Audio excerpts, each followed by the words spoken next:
So babhala incwadi kabelungu bayise lapha phesheya besho ukuthi la sinenkinga entsha-ke manje sekuvele kwaqobuka umuntu la lo muntu lona uyabavusa labantu abamnyama manje lonke lezi zinto sasibayekisa zona uyayibuyisa lo muntu lena uthi abantu ababuyele kulezi zinto zabo simenze njani lo muntu lona ngoba uhlulile manje simbambile sambopha uma simbophile mayifika la ejele ufika khulula iboshwa ngoba manje akabopheki ukwazi ukuphuma eyoda ekubeni ikhiyiwe aphume nalezi iboshwa zakhe bafike bathandaze ngaphandle sibathole sebengaphandle asibaboni noma bephuma kwenye inkathi lo muntu buyakhomba ingidi ngomunwe iqaqeke akakwazi noma sithi simvalelile lo muntu ukwazi ukuphuma yize kunjalo wenza imanga eziningi la ejele lo muntu sehlulekile uyena samdedela awu bese ke iba nzima leyo bese kukhishwa ioffer ukuthi okungcono lo muntu umbulaleni kushabelungu uShembe kwathiwa akabulawa wayefuna ukubulawelani na uShembe ufuna ukubulawela ukuthi akafuni ukushumayela ngendlela yase-Europe nokuthi uShembe wayezokhanyisela abantu yilonto uShembe ababefuna ukumbulalela yona hayi nakanjalo-ke futhi kusuke-ke i-army okuyiyona eyayifanele izobulala bani izobulala uShembe yahluleka futhi leyo army ayethunyelwe yona ukuthi uShembe akezobulala izombulala eyayithunyiwe ngoba babefike bembona uShembe la ikhona nangiya ithi yasondela le army mase beyafika la de khona basamboni uma sebekude baphinde bembona bathi mase besondela kuyena bafika abasamboni so uShembe ubenalezo imangaliso lezi kanjalo so bahluleka-ke futhi noma sekufanele benze njani bembulala bahluleka-ke uShembe bangakwazi ukuthi bembulale yilapho khona kwenziwa imeeting futhi phesheya kwabhungwa sekubhungwa ngani sekubhungwa ngoShembe manje ukuthi izokwenziwa njani indaba kaShembe ngoba manje uShembe uphazamisa isystem yabelungu ngoba lezi zinto lezi abelungu abadla ngazo ngoba phela ama-Easter lawa bebedla ngawo abelungu angithi usuku labo lokucommercialize kuyathengwa ngomhla ka-25 December manje uShembe mase seyekisa ukugcina lezi zinto abantu ebakhipha kulezi zinto okusho ukuthi manje usephazamisa nesystem futhi nabahwebi bayalimala shuthi lo muntu umalanda leli bandla lakhe uphazamisa isystem yabelungu yabo yokucapitalize so manje kwakufanele uShembe benze njani bemcindezele lokho yabo and futhi uvusa abantu lezi zinto asebeyiyekile uShembe uyababuyisa zona uthi ayizenzeni lezi zinto lezi so yayisibhungwa-ke indaba kaShembe isibhungwa phesheya-ke manje izokwenziwa njani indaba yalo muntu ngoba lo muntu manje uphazamisani ufana njengomuntu ophazamisa isystem yabelungu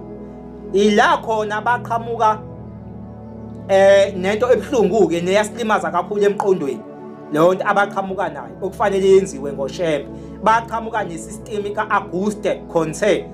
cabanga ukuthi impela lo mlungu kwaku-Auguste Comte umlungu loyo owa-introducer lento yokuthi akwazi ukusebenzisa imedia nokusebenzisa nje umuntu ukuthi aphiqwe ngodaka enziwe kube sengathi mumbi ukuhlanazelwa kwezinto ngasho kanjalo ukuthi akuhlanazelwe nemlando ukuhlanazelwa kwemlando nokuthistwa kwezinto leyo mlungu loyo ngqondongqondo kwalezo kwakuyisystem yakhe uyena owa-introducer loyo nto leyo kwase sekusetshenziswa isystem yakhe ukuthi aqeqeshwe abefundisi abamnyama-ke manje okuyibona abazofundisa abantu abamnyama ukuthi uShembe udukisa abantu aba-right abelungu ngoba phela kwase kufanele kwenziwe njani manje kwase sebehlulekile ukuthi uShembe bemnqobe ngokuthi bayambulala bayambopha so base bekhipha leso sinqumo sokuthi asimyekeni uShembe asidileni nemqondo yabantu manje basebenzisa leyo system ka-Auguste yokuthi akuhlanezelweni umlando nifundise abantu ukuthi uShembe uyena ozodukisa abantu thina sinika abantu iqiniso menzeni lo muntu lona nikhulume kabi ngaye bese niqeqesha abefundisi ukuthi aba-destroye lo muntu lona ukuthi kufakwe ukuthi uzodukisa isizwe kodwa nabo bengazi abantu abamnyama ngendlela eyayingozi ngayo isystem yalo mlungu lo Auguste ngoba wawukwazi ukuthi besebenzise umuntu omnyama ukuthi adukise omunye umuntu omnyama nalo muntu omnyama engazi ukuthi unikeza upoison yabo ayitshele ukuthi umuntu omnyama ushumayela ivangeli kanti uyena udukisa abantu abamnyama. So yayimbi kanjalo isystem yalowo mlungu lo Auguste yayingozi kanjalo. So bayenza ke bayisebenzisa leyo system yakhe leyo yalowo mlungu loyo ila benza khona imbizo kwaqalwa ke manje kwadedeleka ukuthi nabefundisi kuba abantu abamnyama kuba befundisi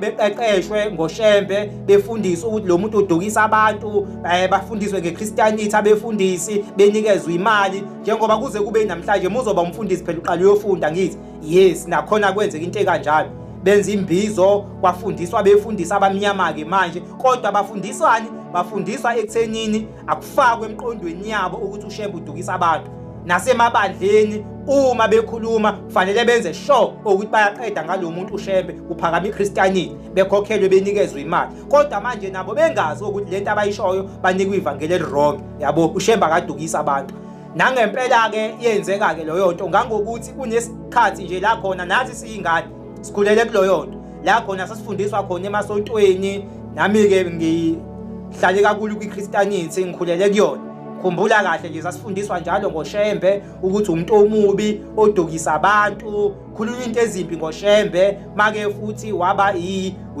wasonta kaShembe uyesihogweni uShembe wasesihogweni kwafakwa lelo vangeli ke manje kodwa lishunyayelwa ubani lashunyayelwa befundisi yabo ukuthi akudestroy bani akudestroy uShembe ngoba sebehlulekile uyena